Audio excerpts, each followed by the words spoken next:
নাটোরে ভুল আগাছানাশক প্রয়োগের ফলে কয়েকশো বিঘা জমি রসুন নষ্ট হয়ে গেছে। এতে লাখ লাখ টাকার ক্ষতির মুখে পড়েছে অনেক কৃষক। সংশ্লিষ্ট ঔষধ কোম্পানি বাতিল সহ সরকারের কাছে আর্থিক সহযোগিতা চেয়েছে ক্ষতিগ্রস্ত কৃষকরা। আর প্রশাসন বলছে কৃষকদের ক্ষতিপূরণের ব্যবস্থা করা হচ্ছে। নাটোর থেকে আবু মুসার তথ্য ও চিত্রে ডেস্ক রিপোর্ট। নাটোরে ভুল আগাছানাশক প্রয়োগের ফলে কয়েকশো বিঘার জমি রসুন পুড়ে নষ্ট হয়েছে। বড়াইগ্রাম উপজেলার খাকসা, শ্রীরামপুর, দিঘলকান্দি বিলের মাঠে অনেক কৃষক এতে ক্ষতিগ্রস্ত হয়েছেন।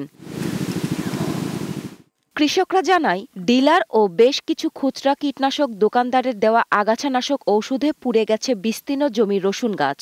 আমাকে বলছিল যে কোনো রসুনের ক্ষতি হবে না, 100% রসুনের ক্ষতি হবে না, পানাফটি মরবে। আমি এই ওষুধ ব্যবহার করার খুব ক্ষতিগ্রস্ত হয়েছি। যে সময় গাছ বাড়ায় ওই সময় গাছের কোনো ক্ষতি হয় না, কিন্তু যখন বড় বড় লাটার উপর দিকে আসলে তখন পইরি সাপ হয়ে যাচ্ছে। ওষুধ দেওয়ার কারণে এই অবস্থায় প্রত্যেকটা কৃষক আমরা মাইর হয়ে গেছি। এই কোম্পানি আজ পর্যন্ত খোঁজ খবর কিছুই নিল না। রসুন আবাদে বিঘা প্রতি ৮০ থেকে ১ লাখ টাকা খরচ হয়েছে। এখন ক্ষতি পুষিয়ে নিতে সরকারের সহযোগিতা চান তারা।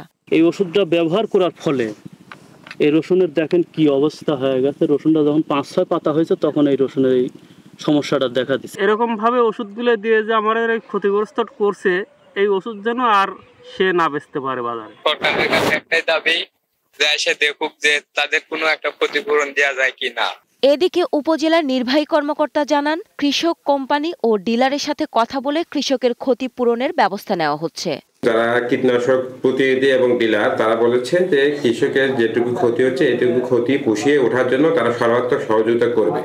এ বিষয়ে আমরা আমাদের প্রচেষ্টা চলমান রাখছি। যে দোকানদার তাকে এটি দিয়েছে, আমরা তার সাথে কথা বলেছি, উনি এর সংশ্লিষ্টতা স্বীকার করেছেন এবং ডিলার উনিও স্বীকার করেছেন। আমরা ওই কৃষককে সাথে আলোচনা ক্রমে তাদেরকে বলেছি যে ওই কৃষককে যেন কোনো আর্থিক সহযোগিতা সেই ডিলার কোম্পানি করে, এটি তারা স্বীকার করেছে।